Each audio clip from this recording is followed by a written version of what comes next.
নিজেকে এত সহজ করে দিও না। যেদিন মানুষ জেনে যায় তুমি তাকে খুব ভালোবাসো, সেদিন থেকেই তোমার গুরুত্ব কমতে শুরু করে। যেদিন সে বুঝে যায় তুমি তাকে ছাড়া থাকতেই পারবে না, সেদিন থেকেই সে তোমাকে অবহেলা করতে শেখে। যেদিন মানুষ তোমার দুর্বলতা জেনে যায় সেদিন থেকেই সেই দুর্বলতাকে সে নিজের সুবিধার জন্য ব্যবহার করে। কারণ পৃথিবী ভালোবাসার চেয়ে আত্মসম্মানকে বেশি মূল্য দেয়। অভাবের সংসারে ঘরে বসে কিভাবে লক্ষ টাকা সঞ্চয় করবে মাত্র 2000 থেকে 3000 টাকা ইনভেস্ট করে গ্রামের গৃহিণী হয়ে। তো নতুন দিনে নতুন আরেকটি ভ্লগ ভিডিও নিয়ে হাজির আমি আপনাদের মাঝে সাভানা, ভারতের ছোট্ট একটা গ্রাম শীতলকুচি জেলা থেকে বলছি।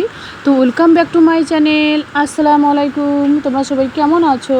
আমি আশা করি তোমরা সকলেই ভালো আছো। আলহামদুলিল্লাহ আমিও ভালো আছি, আর আমার পরিবার পরিজনদের নিয়ে আলহামদুলিল্লাহ আমি ভালোই আছি। আর আমার প্রাণপ্রিয় কলিজা আপু ভাইয়ারা তোমরা সবাই কেমন আছো? আমি আশা করি তোমরা সকলেই ভালো আছো। তো বরাবরের মতো না আমি ব্লগটা শুরু করে দিচ্ছি সন্ধ্যা থেকে। তো চলো ব্লগটা দেখতেই থাকো। বৃষ্টি হচ্ছে প্রচুর পরিমাণে। তো যাই হোক, প্রচুর পরিমাণে বৃষ্টি হচ্ছে, কি বলবো। আর সারাদিনে ভালো ছিল। আমি কিন্তু ব্লগটা এডিট করতেছি রাত্রিবেলা। কুন্দি লাগিয়ে দে।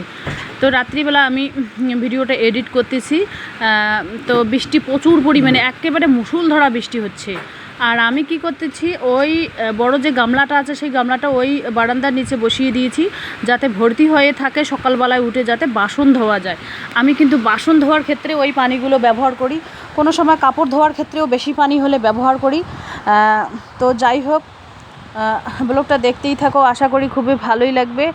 আর কয়েকদিন থেকে যা গরম চলছিল, আর আমার অ্যালার্জি যে বার হয়েছিল, তো বৃষ্টির ক্ষেত্রে বৃষ্টি হচ্ছে, শরীরটা ঠান্ডা থাকলে কিন্তু ওইগুলো আমার হয় না, বৃষ্টি হলে ওইগুলো আমার হয় না। কিন্তু গরম হলে বাপরে বাপ, ওগুলো একেবারে তকবাক করে ওঠে, কেমন যেন একটা লাগে, আজিবছা লাগে, ভালোই লাগে না। তো যাই হোক, অভাবের সংসারে ঘরে বসে কিভাবে লক্ষ টাকা সঞ্চয় করবে মাত্র 2000 থেকে 3000 টাকা ইনভেস্ট করে গ্রামের গৃহিণী হয়ে, সেই বিষয়ে তোমাদের কাছে আমি আলোচনা করব। যাই হোক, বৃষ্টি হচ্ছে, শুনতেই তো পাচ্ছেন বৃষ্টির আওয়াজ। তো রাত 10টার সময় আমি ব্লগটা এডিট করতেছি আর কি। হাজব্যান্ড যেহেতু ওই পাশের রুমে আছে, সেই জন্য আমি কিন্তু একাই ব্লগ এডিট করি। কারণ সামনে হাজব্যান্ড থাকলে, ছেলে মেয়ে থাকলে ওরা কিন্তু আমার কথার ভুল ধরে, সেই জন্য কিন্তু আমি ওদের সামনে ব্লগ এডিট করি না কোনো দিনও। তো যাই হোক, মেন টপিকে আসি। আমার ব্লগ কিন্তু প্রতিদিন বিকেল 4টায় আসে। আর আমার ব্লগের কোনো না কোনো অংশে ভালো লাগলে সাবস্ক্রাইব করে পাশে থাকবেন, আমিও তোমাদের পাশে থাকব। তো যাই হোক, আমরা যেহেতু গ্রামের গরিব মধ্যবিত্ত আমি, তো ঘরে বসে কিভাবে লক্ষ টাকা সঞ্চয় করবেন মাত্র 2000 থেকে 3000 টাকা ইনভেস্ট করে। দেখুন, 2000 আর 3000 টাকা যদি তুমি ইনভেস্ট করো, তাহলে কিন্তু লক্ষ টাকা সঞ্চয় করতে পারবে। তো তোমরা তো বলতেই পারবেন কিভাবে 2000 থেকে 3000 টাকা ইনভেস্ট করে লক্ষ টাকা করা সম্ভব। দেখুন, আমরা যে কোনোই ব্যবসা করি না কেন, শুরু থেকেই কিন্তু কম অ্যামাউন্ট নিয়েই করব। কারণ বেশি অ্যামাউন্ট যদি একবারে আমরা নিয়ে বসি, তাহলে কিন্তু আমাদের কোনো আইডিয়াই থাকবে না যে কত টাকা লাগছে, কত ইনভেস্ট করা লাগছে। কিন্তু প্রথম অবস্থায় যে কোনোই ব্যবসা করো না কেন, খুব কম অ্যামাউন্ট নিয়েই কিন্তু ব্যবসাটা শুরু করবে। তারপরে ধীরে ধীরে সেই একটা নলেজ হবে, একটা আইডিয়া হবে যে কত টাকা আর লাগালে ভালো হবে, কত টাকা আর লাগালে ভালো হবে।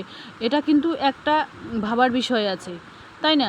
তো যাই হোক, মানে তুমি মুরগি লালন পালন করো, আর কবুতর করো, আর সেলাইয়ের কাজ করো, কী কাজ করো, আর আচারের ব্যবসা করো, আর মশলার ব্যবসা করো, কী ব্যবসা করো, 2000 থেকে 3000 টাকা ইনভেস্ট করতে হবে। তারপরে ওই 2000 থেকে 3000 যখন ইনভেস্ট করলাম, যখন যেটা ইনকাম হবে, যেটা সে আসলটা আমরা রেখে দেব। খরচ যদি আমাদের করতে হয়, যে লাভটা বের হবে, সেই লাভের থেকে কিছু হলেও আমরা খরচ করব। তাহলে কিন্তু আমাদের 2000 থেকে 3000 আমরা করতে পারবো, 3000 থেকে আবার 6000 করতে পারবো, 6000 থেকে আবার 12000 করতে পারবো, 12 থেকে আবার 24 করতে পারবো, 24 থেকে আবার 48 করতে পারবো, 48 থেকে আবার লক্ষ টাকাও সঞ্চয় করতে পারবো। তো সেটা বুদ্ধিটা নিজেকে খাটাতে হবে, বুদ্ধিটা খাটাতে না পারলে কিন্তু হবে না। দেখুন, ছোট্ট টিনের ঘরটা ভেঙে পড়েছে, আর বৃষ্টি জল জমে গেছে। মুরগিদের তোমাদের এক ঝলক না দেখালেই নয়, অনেক দিন থেকে মুরগিদের তোমাদের দেখাই না। তো তো এক ঝলক দেখাই ওদের। বাবা দরজা খুলে দেখে দিলে একেবারে ফারাক্কার ব্রিজের মতো ওরা লাফিয়ে ঝাঁপিয়ে বেরিয়ে আসে। তো যাই হোক, এই বস্তাটার মধ্যে কাঁঠাল দিয়েছিলাম খেতে, আর দেখুন খাবারের উবুড় করে ফেলেছে। খাবার নিয়ে এসেছি, খাবার দেব এখন। তো যাই হোক, এখন ভালোই মোটামুটি আর কি ডিম দিচ্ছে এরা। আর এরা এখন বাঁশের উপর চড়ে থাকে, এখন আর মাটিতে থাকে না। মাটিতে থাকলে কিন্তু মুরগিদের রোগ হয় বেশি। আমার মুরগি বর্তমান মাটিতে থাকে না, উপরে থাকে। তো যাই হোক, ডিমের খাবার দিয়ে দিলাম।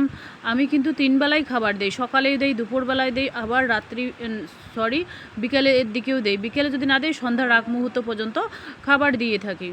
তো যাই হোক, এই যে দেখুন একেবারে আমার মুরগির রুম বিলকুলই হয়নি, কাদা কাদা করে ফেলেছে। সকালবেলা তো ডিম তুলেই নিয়েছি। এটা হচ্ছে সন্ধ্যার আগ মুহূর্ত। দেখি কটা পেরেছে, মনে হয় 2-3টে পেরেছে আর কি।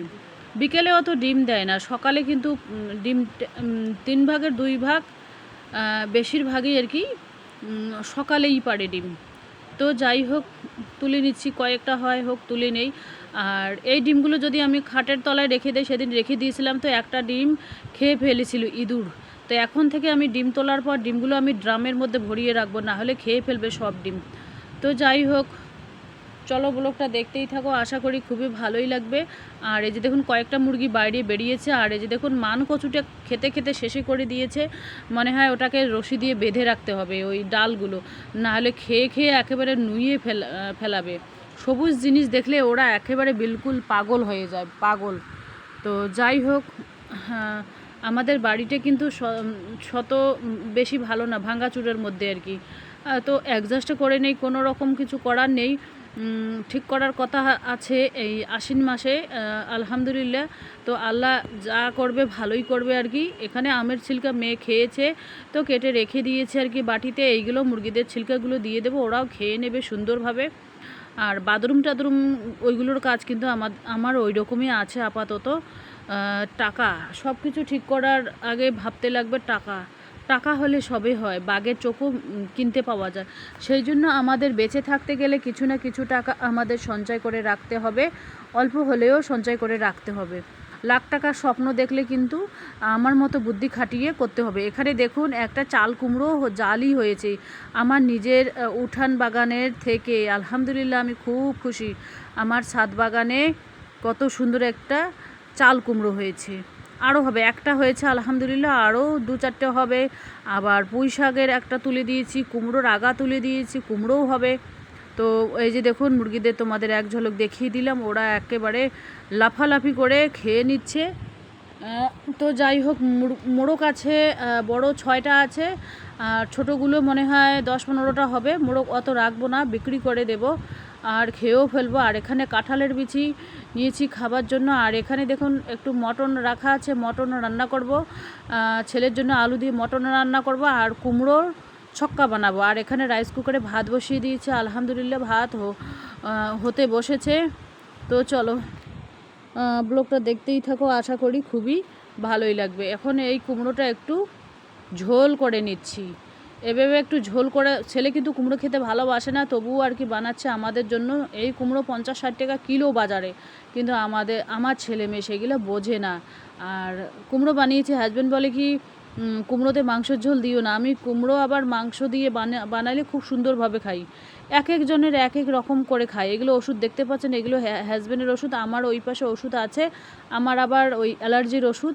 আর এই যে ধরুন এই বড় গামলাটা এখানেই বসানো থাকে বাসন কোসন ধোবার জন্য। এই যে কাঁঠাল সকালবেলায় খেয়ে নিয়েছি।